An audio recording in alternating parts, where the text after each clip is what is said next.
ಬರ್ತದೆ ಈ ಕಡೆ ಚಿಕನ್ ಸಾರು ಚಿಕನ್ ಫ್ರೈ ಎಲ್ಲ ಒಂದೇ ತರ ಅನ್ಸುತ್ತೆ. ಅದಕ್ಕೋಸ್ಕರ ನಮ್ಮ ಮಾಡ್ತಾರೆ ಚಿಕನ್ ಸಾಂಬಾರು ಮಾಡ್ತೀನಿ. 1.5 kg ಚಿಕನ್ ತೊಗೊಂಡಿದ್ದೀನಿ. 2 ಈರುಳ್ಳಿ ದಪ್ಪದು ಸಣ್ಣದಾದ 3 ಬೆಳ್ಳುಳ್ಳಿ 4 ಶುಂಠಿ ಚಕ್ಕೆ ಲವಂಗ ಸ್ವಲ್ಪ ಒಂದು 8 ಚಕ್ಕೆ 8 ಲವಂಗ ಒಂದು 2 ಪೀಸ್ ಚಕ್ಕೆ ಆಮೇಲೆ ಕೊತ್ತಂಬರಿ ಸೊಪ್ಪು ಮತ್ತು ಪುದೀನ ಸೊಪ್ಪು ಇದನ್ನೆಲ್ಲ ರುಬ್ಕೊಂಡು ನಾವು ಏನಂತೀವಿ ಈರುಳ್ಳಿ ಖಾರ ಅಂತೀವಿ. ಫಸ್ಟ್ ಈರುಳ್ಳಿ ಖಾರನ ರುಬ್ಕೊಳ್ಳೋಣ.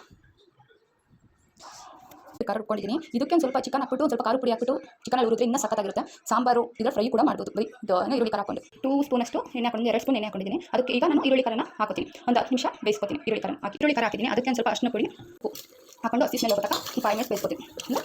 ಈರುಳ್ಳಿ ಖಾರದೆಲ್ಲ ಡ್ರೈ ಆಗಿದೆ ನೀರು. ಈಗ ಚಿಕನ್ ಹಾಕ್ಕೊತೀನಿ.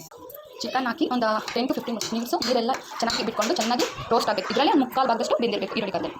2.5-3 ಸ್ಪೂನಷ್ಟು ಖಾರ ಪುಡಿನ ಹಾಕಿ ನೀರಲ್ಲಿ ಮಿಕ್ಸ್ ಮಾಡಿಕೊಂಡು ಅದಕ್ಕೆ ಹಾಕಬೇಕು. ಚಿಕನ್ಗೆ ಈ ಗಂಟೆ ಮಿಕ್ಸ್ ಮಾಡಿಕೊಂಡು ಇದನ್ನು ಚಿಕನ್ ಒಳಗೆ ಹಾಕಬೇಕು. ಇದನ್ನು ನಾನು ಖಾರದ ನೀರನ್ನ ಇದ್ರೊಳಗೆ ಹಾಕೊಂಡು ಖಾರ ಸ್ಮೆಲ್ ಹೋಗ್ತಾ ಬೇಯಿಸ್ಕೊಂಡು ಮಟನ್ ಸಾರು ಪುಡಿ ಆದಮೇಲೆ ಕಾಯಿ ಮತ್ತು ಒಂದು ಟೊಮೊಟೊ ಕಾಯಿ ಒಂದು ಸ್ವಲ್ಪ 1/4 ಭಾಗದಷ್ಟು ಮುಕ್ಕಾಲು ಮತ್ತು ಟೊಮೊಟೊ ಒಂದು ಕಾಯಿ ಮತ್ತು ಟೊಮೊಟೊ ರುಬ್ಬಿರೋಣ ಹಾಕಿದ್ದೀವಿ ಇದ್ರೊಳಗೆ ಸಾಂಬಾರು. ನೋಡೋಣ ಹೇಗಾಗುತ್ತೆ. ಸಾಂಬಾರು ರೆಡಿ ಆಗಿದೆ.